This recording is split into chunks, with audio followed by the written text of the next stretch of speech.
Nos anos 70, o Brasil se dividiu ao acompanhar um júri que mudaria para sempre o feminismo no país. A morte de uma socialite na Praia dos Ossos, alvejada por 4 tiros disparados por seu namorado, levantou a pergunta: quem ama mata? Oi, eu sou a Júlia e no vídeo de hoje a gente vai falar sobre a Ângela Diniz e o caso Doca Street. Ângela Maria Fernandes Diniz nasceu em Curvelo, uma cidade próxima a BH, em Minas Gerais, no dia 10 de novembro de 44. Filha de Nilton Fernandes Diniz e Maria de Lourdes Fernandes, Ângela logo mudou com os pais para a capital do estado, onde passou sua infância e adolescência. Pessoas que conviveram com Ângela na infância narram o quanto ela sempre foi linda e como sua mãe parecia apaixonada pela filha, sempre providenciando belos vestidos que faziam Ângela ser conhecida como a menina mais bonita da Missa das 10. A Ângela passou a infância estudando num colégio que funcionava como internato e externato, e ela fez parte do time de alunas internas e externas também. Tem algumas amigas da Ângela, inclusive, que contam que elas usavam o momento de rezar na capela da escola como o timing ali para ficar trocando uns bilhetinhos e conseguir trocar umas informações. Então elas faziam essa brincadeirinha ali enquanto deviam estar rezando. No colégio, além de estudar e rezar, as meninas também aprendiam como ser uma boa dona de casa para os padrões ali da época. E aí, nessas funções de boas donas de casa da época, as meninas aprendiam sobre regras de etiqueta, como preparar um jantar, montar uma mesa, esse tipo de coisa. Na adolescência, era muito comum que as meninas fossem apresentadas para a sociedade nas suas festas de debutante, e com a Ângela e as amigas dela também não foi diferente. Há quem diga que a Ângela foi criada para ser bonita, cobiçada e para se casar. Assim foi. Aos 17 anos, Ângela se casou com Milton Vilas Boas em 1962. Milton tinha 31 anos na época, vinha de uma família influente de Minas. Mesmo abastado, ele trabalhava duro e era tido como um bom partido. Ângela e Milton tiveram 3 filhos: Milton, Cristiana e Newton. Há quem diga que o relacionamento envelhecia a Ângela para além das responsabilidades de esposa. E é um pouco gritante se você de fato parar para ver que entre as festas de debutante e o momento em que a Ângela tem o primeiro filho, pouco tempo passa, mas ali nas festas a Ângela ainda parecia uma menina. E na foto com o filho, a Ângela parece uma senhora. Nessa época também, as pessoas que conviviam com a Ângela dizem que ela estava começando a dar alguns indícios de talvez estar passando por algum quadro depressivo, ou enfim, ter gerado esses 3 filhos num intervalo tão curto de tempo para uma mulher tão nova. Aparentemente não foi tão legal, mesmo que ela amasse os filhos e mesmo que aquilo fosse o comum para a época, né, para as mulheres e para os casais jovens da época. Depois de 11 anos e 3 filhos, Ângela decide colocar um fim no relacionamento. Na época, ainda não existia o divórcio como a gente conhece. Se eu não me engano, a lei do divórcio é de 1977, mas a prática que acontecia então naquele momento era chamada de desquite, que parece um divórcio, mas acho que você ainda se mantinha casado, não podia casar com outras pessoas, ter um segundo casamento oficial, nem nada do tipo, quando você era só um desquitado e não um divorciado. Daí eu acho que a gente pode considerar que é basicamente com o pedido de desquite que os problemas da Ângela vão começar. Com o término do relacionamento, a Ângela e o Milton resolvem fazer tanto a divisão dos bens quanto a divisão da guarda dos filhos. E fica decidido que a Ângela vai ficar com a casa onde ela morava, mais alguns imóveis para poder fazer deles renda, mas que a guarda dos filhos ficaria majoritariamente com o pai, e a Ângela só teria direito a ficar com os filhos na companhia dos pais dela. Como para Ângela era impossível naquele momento imaginar ficar sem os filhos, mesmo que não fosse no formato que ela queria, ela acabou aceitando. Para ter mais liberdade, Ângela decide então construir uma espécie de anexo na casa onde morava. Assim, seus pais ficariam na casa grande e ela teria liberdade, mesmo não estando 100% sozinha. Nessa época, uma amiga da Ângela também tinha pedido desquite. E pouco tempo depois, essa amiga da Ângela foi morta pelo ex-companheiro, que não aceitou muito bem o final do relacionamento. Então, para se precaver de alguma possível, enfim, violência, a Ângela instala no quarto dela nesse anexo, uma campainha meio que anti-pânico.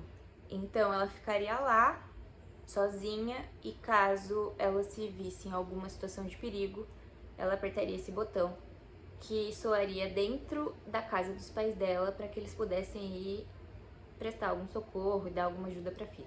Numa determinada noite, Ângela precisou tocar a campainha. Nessa noite, um homem chamado Zé Preto, que trabalhava com Ângela, foi morto a tiros no quintal. O motivo ninguém sabe de fato, mas naquela noite, Ângela estava em seu quarto com Tuca Mendes, casado e herdeiro da construtora Mendes Júnior. Inicialmente, a Ângela vai assumir o crime como se ela tivesse sido a autora dos disparos, mas essa história logo cai por terra. Isso porque, assim que tudo acontece, um tio da Ângela, que também era advogado, é chamado para acompanhar a sobrinha. Ele conversa com ela diz que foi ela quem efetuou os disparos. O tio vai dar uma passada ali no quarto dela e volta para trocar uma ideia. Esse tio vai basicamente apontar algumas coisas para Ângela. Ele diz que a cama deixava claro que duas pessoas tinham deitado nela. Tinha bituca de cigarro num cinzeiro naquele cômodo e a Ângela não fumava. E além disso, ele sabia que a sobrinha mal sabia empunhar uma arma, quanto menos atirar. Então ele tinha plena certeza de que não tinha sido a Ângela. E a polícia também, segundo ele, ao ir no local do crime, também perceberia isso. A Ângela então assume o que de fato tinha acontecido para o tio, mas diz que vai continuar levando a culpa para proteger o Tuca. E, enfim, ela queria evitar destruir o relacionamento dele ou prejudicar a imagem pública dele e da família dele. De toda maneira, mesmo com a Ângela tendo se apresentado à polícia e tudo tendo acontecido na casa dela, o Tuca também vai, alguns dias depois, até a polícia, assume a prática do crime. O Tuca não chegou a ser preso, mas de fato o caso foi um escândalo que prejudicou a imagem da Ângela. E para além disso, ter um homem morto no quintal de casa junto de um amante não facilitava em nada o andamento do processo do desquite e da guarda dos filhos que a Ângela estava ali tentando retomar. Esse homem morto na casa da Ângela era, obviamente, um homem negro, né? Daí o apelido. E o que nunca ficou muito claro é porque esse homem morreu ali na casa da Ângela, né? Porque ele foi morto. Existem algumas teorias. A teoria de que ele começou a espiar o Tuca e a Ângela pela janela e daí o Tuca teria percebido, saído do quarto e atirado nele. E a segunda teoria é a de que eles teriam combinado de passar a noite os três juntos, se é que vocês me entendem. Em determinado momento, o Tuca fica incomodado, enciumado e atira nele. Com essa situação toda do possível envolvimento romântico, sexual da Ângela com esse funcionário e o Tuca, tem amigos da Ângela que dizem que isso seria improvável porque a Ângela era racista demais para se envolver com um homem negro. Ângela, em sua defesa, disse que ela não era racista, que ela não tinha problema nenhum com homens negros. Ela cita, inclusive, numa entrevista, nome de dois galãs da época, eu acho, que eram homens negros, mas ela diz que aquele cara que trampava lá na casa dela era feio demais, era esse o problema. Homem negro, tudo bem, desde que seja um negro bonito. Aquele ali, Como essa situação toda acabou ali com essa face pública da Ângela em BH, ela acaba decidindo mudar para o Rio de Janeiro, tanto para ir atrás de uma nova sociedade para pertencer, quanto para se livrar desses demônios que assombravam ela. Quando ela se muda para o Rio, ela começa também a frequentar ali a alta sociedade carioca e nessa começa a ser citada pelo Ibrahim Suede como uma pantera, que aparentemente era o nome que esse colunista social dava para mulheres que tinham uma exuberância, um glamour. Ele dava inclusive outros apelidos para outras mulheres, mas a categoria que ele deu para Ângela foi a de Pantera, e é daí que sai a alcunha Pantera de Minas. No Rio, a Ângela vai começar a experimentar a liberdade, vai se envolver com vários caras, romanticamente ou não. Vai também começar a se aventurar um pouco pelo mundo das drogas, aumenta muito seu consumo de álcool e também começa a flertar vez ou outra com as mulheres. A Ângela começa realmente a ser entendida como uma mulher fatal e há quem diga que ela gostava um pouco disso, ela gostava de flertar, gostava de ser desejada, falava para as amigas inclusive, quando chegava numa festa: aponta aqui quem é o teu marido, porque assim ele veste saia pra mim. Essa fama da Ângela ganha tantas proporções que tem até um dia em que ela tá num evento chiquetoso e o JK, que era presidente à época, tira a Ângela para uma dança. E durante essa dança, o Juscelino teria pedido a Ângela que se afastasse de B. Barbará, que na época era seu genro, casado com a sua filha Márcia. A Ângela atendeu o pedido do presidente e se afastou. O tempo vai passando, a Ângela continua ali no Rio com a dificuldade de ver os filhos, né? Enfim, sem a guarda, distante, sem autorização para levar os filhos para o Rio de Janeiro. E como se não bastasse já ter sido envolvida no homicídio do Zé Preto, a Ângela vai ser arrolada a outros 2 crimes durante a vida dela. Em algum momento, alguém vai denunciar a Ângela como usuária e traficante de drogas. A polícia vai até a casa dela e, de fato, encontra maconha lá. Tem amigas que dizem que a Ângela, na verdade, basicamente entregou a droga para os policiais, se entregou toda, porque ela já não estava legal da cabeça, realmente não ter os filhos levava ela para essa depressão e ela estava mesmo se afundando na droga e na bebida.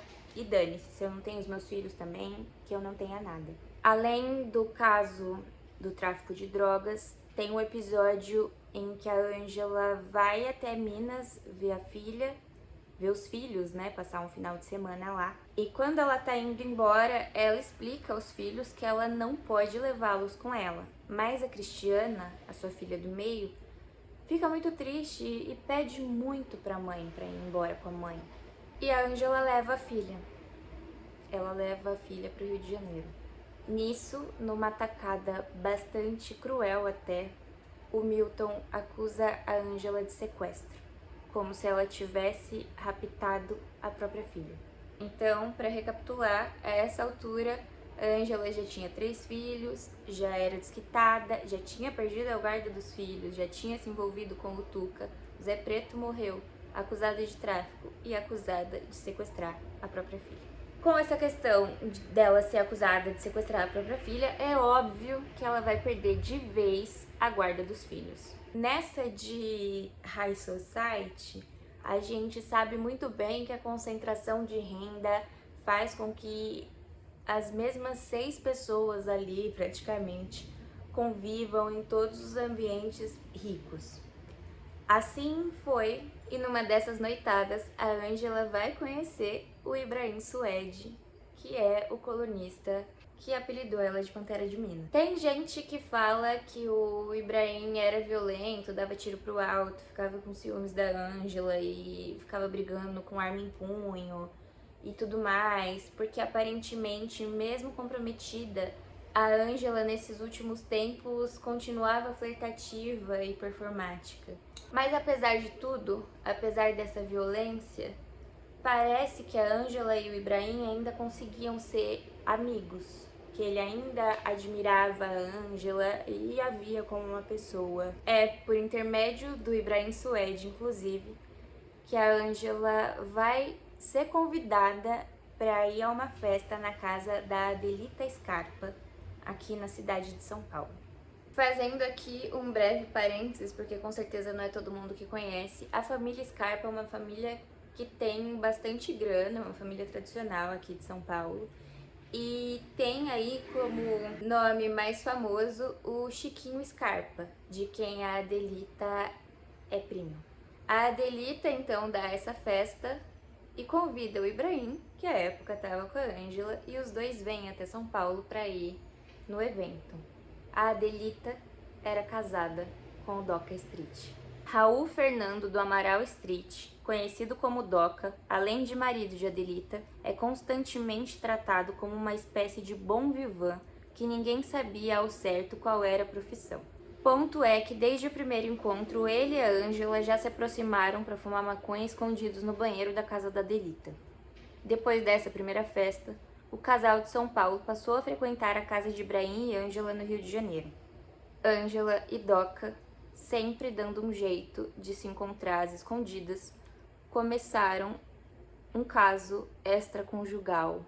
Em determinado momento, o Doca vai largar a Adelita e os 3 filhos e vai pro Rio ficar com a Ângela. Eles vão então, passam a morar no apartamento que a Ângela tinha ali no Rio de Janeiro e, obviamente, que a Ângela também vai deixar do Ibrahim e vai ficar com o Doca. Essa movimentação ali dos dois se unirem vai acontecer já do meio pro final do ano de 1976. Quem convivia com a Ângela e com o Doca diz que eles viveram ali um relacionamento bastante intenso, no sentido mesmo de uma paixão super avassaladora, que, enfim, eles queriam estar sempre juntos, etc, etc. Só que com o tempo, o Doca foi se mostrando violento também. Ele vai, inclusive, contar depois alguns episódios de violência física que, enfim, que ele teria agredido a Ângela. O casal também fazia uso de álcool e de drogas de um jeito bem irresponsável, assim. E isso com certeza era mais um fator estimulante para que eles brigassem, né? Porque se as pessoas já brigam sóbrias, obviamente que com a cara cheia de qualquer coisa vão brigar muito mais. Em determinado momento, mesmo com essa situação que parecia longe do ideal, a Ângela e o Doca resolvem pegar uma casa na Praia dos Ossos. Para quem não sabe, fazendo um breve parênteses daqui, a Praia dos Ossos ganhou esse nome porque há muito tempo atrás ficavam ossadas de baleia ali pela faixa de areia. E, enfim, essas ossadas se acumularam por muito tempo, então chegou num ponto em que quando você chegava na praia, tudo que você tinha para ver eram ossos, e daí ela ganhou esse nome, Praia dos Ossos. Outra coisa que também é bom pontuar é que Búzios nem era considerado cidade ainda. Búzios era uma vila de pescadores, basicamente, que não tinha nem luz, e o município mais próximo era Cabo Frio. Búzios era basicamente famosa naquela época porque era a praia que a Brigitte Bardot tinha ido. Nesse tempo que eles passaram em Búzios, a sensação de quem convivia ali com a Ângela e com o Doca é que o Doca tinha levado a Ângela até lá para meio que afastar a Ângela do resto do mundo e que eles pudessem ficar ali presos só na sua bolha de romance. E, enfim, esses relacionamentos problemáticos que a gente sabe muito bem como funciona, né?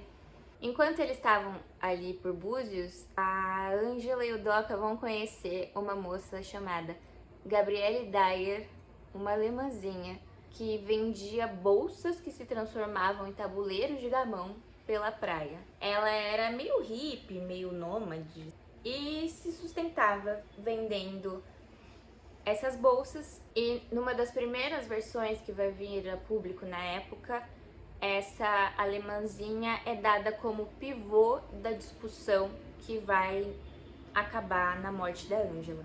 Isso porque o Doca teria ficado enciumado depois da Ângela ter flertado com a Gabrielle. Tem trechos de entrevistas dessa mulher que você consegue achar aqui no YouTube, inclusive. E é engraçado ver como é contraditório, porque em alguns depoimentos ela vai dizer que sim, houve um flerte, em outros momentos ela vai dizer que não. E até hoje ninguém sabe o que aconteceu, porque pouquíssimo tempo depois a Gabrielle Dyer vai desaparecer do mapa. E quando eu digo desaparecer, é desaparecer mesmo. Tem uma amiga dela que diz que elas estavam fazendo uma trilha ali por uma das praias da região e ela teria caído de um penhasco e sumido no mar. A polícia teria inclusive feito buscas, mas não achou corpo nenhum. Há também quem acredite na teoria de que quando todo o caos aconteceu, a Gabrielle, depois de ter posado para Playboy e feito seu nome um pouquinho aqui no Brasil, meteu o pé porque estava cansada. Nesse dia 30 de dezembro de 1976, a Ângela e o Doca estão na praia, encontram essa mulher, discutem, voltam para casa deles. O Doca diz que quando eles chegaram em casa, eles discutiram um pouco, a Ângela foi e se deitou para tirar um cochilo. Tinha uma funcionária ali na casa que ficaria acompanhando eles até a ceia ali, até a virada do ano, para realmente cozinhar e etc. E essa mulher comenta ter notado um pouco ali que estava rolando uma tensão entre o casal. Quando a Ângela acorda desse cochilo, ela e o Doca vão voltar a discutir. Eles discutem bastante na área externa da casa, ali no quintal, até o momento em que o Doca vai embora. E segundo ele tinha esse hábito de ir embora quando a Ângela brigava com ele, quando eles discutiam, porque ela sempre pedia para ele voltar. E segundo ele, foi isso que ele fez naquele dia. O Doca volta então com seu carro e a discussão começa a acontecer novamente. Segundo ele pede muito, muito, muito que a Ângela o perdoe e o aceite de volta. A Ângela teria dito, segundo o Doca, que, abre aspas, eu te aceito de volta, mas você vai ter que me aguentar saindo com homens e mulheres, seu corno. Fecha aspas. Na sequência, o Doca alega que a Ângela teria pegado uma espécie de bolsa meio pasta, assim, e atirado no rosto dele essa bolsa. Dentro dessa bolsa, o Doca carregava uma arma. No momento em que a Ângela joga a bolsa, a arma cai da bolsa, o Doca, então, num ímpeto de nervoso e raiva, teria pegou a arma do chão e já levantou atirando. Ao todo foram efetuados 5 disparos da pistola automática. 4 atingem a Ângela. O quinto projétil, do quinto tiro, do quinto disparo, é encontrado ali no quintal, mas esse não chegou a acertar a Ângela e o que se tem como teoria da acusação depois é que a arma teria engasgado, mas a gente vai falar disso daqui a pouco. Depois de tirar a vida de Ângela, o Doca, como todo bom covarde, pega seu carro e foge. Ele fica fugido, inclusive, um certo período e só aparece para ser entregado na entrevista, porque ele era assassino, mas ele também era famosinho, né, galera? A empregada da casa vai ficar ali ao lado do corpo da Ângela por horas, esperando uma viatura chegar. O primeiro julgamento, então, vai acontecer só no dia 18 de outubro de 1979, no Fórum de Cabo Frio. A defesa do Doca vai tomar uma linha um tanto quanto infeliz, para não dizer desonesta. São horrorosas as palavras usadas para descrever a Ângela pela defesa do Doca, mas algumas delas são bem marcantes. Ela é pontuada como uma Vênus lasciva e o Doca afirma que ela teria ferido a dignidade dele com aquele comportamento que ela apresentava. O advogado do Doca vai inclusive meio que dar a entender que a Ângela era uma mulher depressiva, problemática, que queria morrer de qualquer forma, e o Doca foi basicamente um facilitador para aquilo. Segundo esse advogado, a Ângela teria cometido suicídio pelas mãos de outrem. Eu acho que já dá pra sentir qual foi a vibe, né? A Ângela foi moralmente massacrada, como se ela não tivesse sido morta, só porque o Doca não queria aceitar que ela não queria mais ele. O Doca vira inclusive uma espécie de ícone ali na época, fica de fato famoso, os homens da época ficam admirando ele. Tem mulheres que param pra falar: ai, meu filho é seu fã, como se fosse glória ser fã de assassinos. No primeiro julgamento, o Doca foi condenado a só 2 anos de prisão. E aí tem aqueles cálculos, né, de quanto tempo você precisa cumprir em regime fechado, depois semiaberto e aberto. Com o Doca não foi diferente. E então, como ele já tinha passado alguns meses na cadeia aguardando julgamento, quando ele recebe a sentença, ele sai pela porta da frente do fórum. Diante daquela injustiça tremenda e da frustração de alguns poucos membros da sociedade que ficaram indignados com aquilo que era de fato indignante, o Ministério Público resolve recorrer da decisão e um segundo julgamento é feito. Diferentemente do primeiro julgamento, no segundo, o Doca não pode mais fazer uso da legítima defesa da honra. E aí ele vai ser finalmente condenado. O Raul foi condenado a 15 anos de prisão, tendo cumprido só 3 em regime fechado.